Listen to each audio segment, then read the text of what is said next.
Friendly клубот е иницијатива што потекна од самите ученици. Значи, ученици што летоска волонтирале во стационарот за бездомни куќиња Лајка и тие дадо идејата во училиштето да направиме нешто со што би им помогнале на бездомните живот. Од се срце ја прифативме идејата ние професорите, така што го направивме овој настан, што денеска се случува, што го гледате, во чест на патронатот на училиштето, кое оваа година слави 80 години од постоењето и во склоп на патронатот решивме да го направиме овој настан, да биде, што е огромен одзив од учениците. Има досега, мислам, ретко за каков настан толку многу ученици се вклучиле и со изработки, и со активности, и со помош во вид на изработка на кукички и така натаму. Мило ми е што сме прво училиште во Македонија со оваква иницијатива, во кој им постои така Pet Friendly клуб и веќе има од другите училишта комуникација со кои имаме, веќе има најави дека и тие сакаат да ја следат истата идеја да го направат, како ние да бидеме втори. Не велам, активизмот нема втори, сите сме први, само да има што повеќе активизам и што повеќе, нели, децата да развиваат емпатија и чувство дека треба да помогнат на оние кои зависат од нашата помош. Супер. Ви сакам да ве прашам, во описот на настанот видите дека ќе се води секојдневна грижа за локални куќиња, бездомни и бездомни мачиња. Па како планирате да го реализирате? Така, ние веќе во училишниот двор имаме едно 5-6 што ни се постојано тука наши присутни куќиња. Сега учениците направија 3 за почеток куќички, се надеваме ќе има уште неколку кои ги изработија од материјал што веќе го имавме, од стари клупи, меѓутоа толку со таков голем ентузијазам работеа што куќичките веќе ги видите се навистина професионално направени. Сами по нивна иницијатива до 10 сат навечер останува да ги работат куќичките. Значи ќе има поставено куќички, а членовите на Pet клубот, деца кои се нели активни во клубот, ќе бидат задолжени да им остават храна, вода и така натаму, а сите ученици ќе има нели апел до сите ученици нели постојано да донираат и секако од општествено одговорни компании имаме одзив голем што ќе не донираат храна и постојано ќе бидат згрижани секако имаме соработки со Лајка, ако видиме некој куќе кое не е чипирано, кастрирано, стерилизирано, ќе ги повикаме да го земат и да го истретираат кај нив. Одлично. Ви сакам да ве прашам што друго е во план, кажавте дека денеска е јубилејот на Средното училиште Никола Карев, што друго е во план по повод јубилејот? Покрај секојдневните активности, грижата, бидејќи куќињата се живи суштества што барат постојана грижа, тоа не е еднократно. Пред Нова година повторно ќе имаме нека ваква слична акција, а следен поголем настан планираме 4 април, да светски ден на бездомните животни, тогаш да биде во училишниот двор, да биде од многу поголем обем, бидејќи ќе имаме простор поголем и тука ќе има повеќе активности, меѓутоа во последователно ќе имаме и други настани, секако и со работка и со Лајка и со другите здруженија за заштита на бездомни живот. Одлично. Сакам уште да ве прашам за крај, која е вашата порака за учениците од други училишта и општо за сите гледачи, дали можеби требаат повеќе вакви клубови, вакви иницијативи, што би им препорачале? Апсолутно е потребно, бидејќи од една страна помагаме на бездомните животни кои се наша обрска и грижа, кои секако зависат од нашата помош, од друга страна кај децата потекнуваме емпатија, сочувство, потекнуваме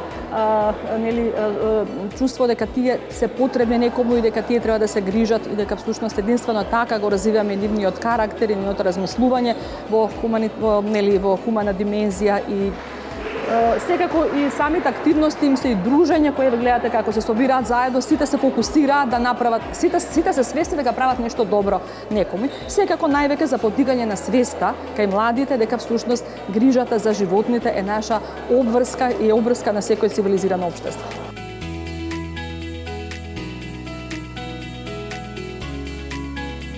Што друго е во план за одбележувањето на 80-тиот јубилеј на Средното училиште Никола Карев? Средното училиште Никола Карев неделава одбележува јубилеј 80 години од постоењето на гимназијата. По склоп на тој јубилеј имаме настани во текот на целата недела, така и денеска, тргнувајќи од понеделник, као што имавме крводарителска акција. Имавме настан со професорката наша бивша вработена педагог Илијана Павловска, писателка.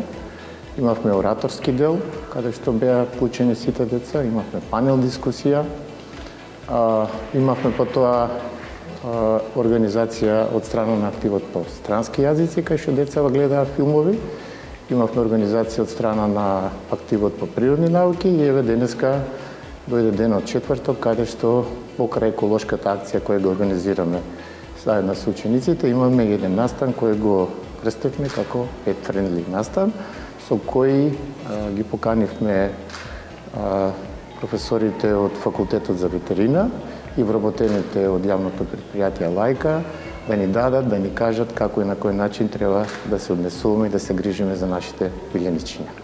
Во склоп на јубилеот, вечерва имаме и концерт на мандолинскиот оркестар под покровителство и диригентство на Ерхан Шукрија, а потоа имаме доделување на награди и признанија за сите првенци од класовите во сите 4 години и на крајот имаме дегустација на италијанска храна, подготвена на традиционален италијански начин, под покровителство на активот по италијански јазик. И утре петок е завршниот дел на целата манифестација 80 години од постоењето на гимназијата, каде што во кинотеката Карпош во 19:30 ќе ја закружиме целата оваа наша манифестација и по тој повод ќе поканувам сите заинтересирани што сакаат да дојдат и да присуствуваат на овој завршен дел.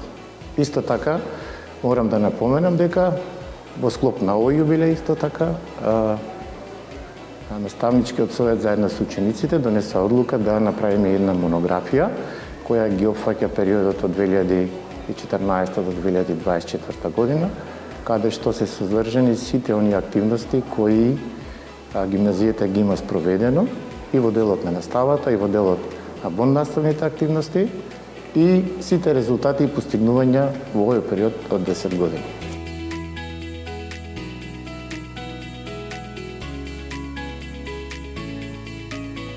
Дали може малку повеќе да ни кажеш за маскотата на Карев, за куќето Коста? Да, околу куќето многу се ангажираме сите, дека го чуваме нели во школата. И на ликовни имавме проектни и правевме како кукички за куќето. И сега за настанот се носи храна и се грижиме за него, му носиме храна, вода кога му треба. И сите сме околу него цело време, пошто се дружи со нас.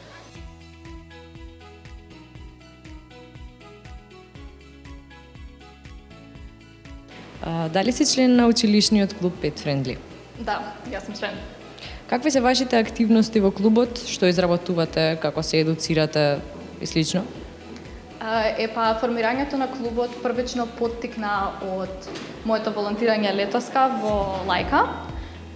Се запознав со нивната грижа према уличните куќиња и многу ме интригираше работата која што ја прават и сметав дека има некако како можеме да помогнеме и да придонесеме кон подобро општество со тоа.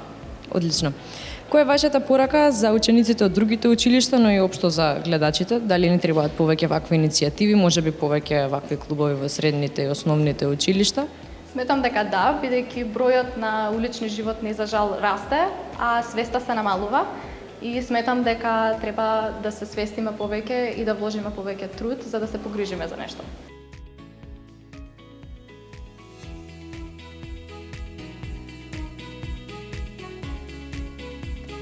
Како граѓаните општо може да им помогнат на уличните куќиња и мачиња? Пред се најмногу ќе им помогнат со тоа што ќе вдомат едно наместо да купат.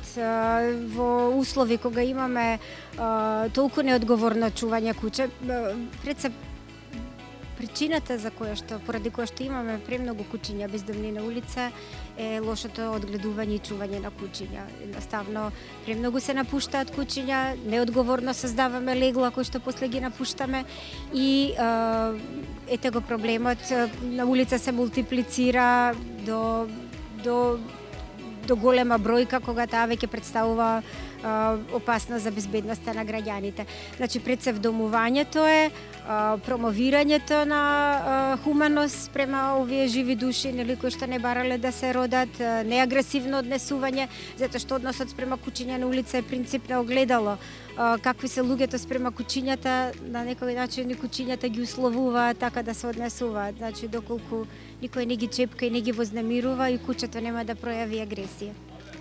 За крај би ве прашала која е вашата порака во однос на, ете да речеме, учениците или пак другите компании, институции, како како да отворат, дали да отворат вакви клубови pet friendly, како да ја прошират оваа иницијатива?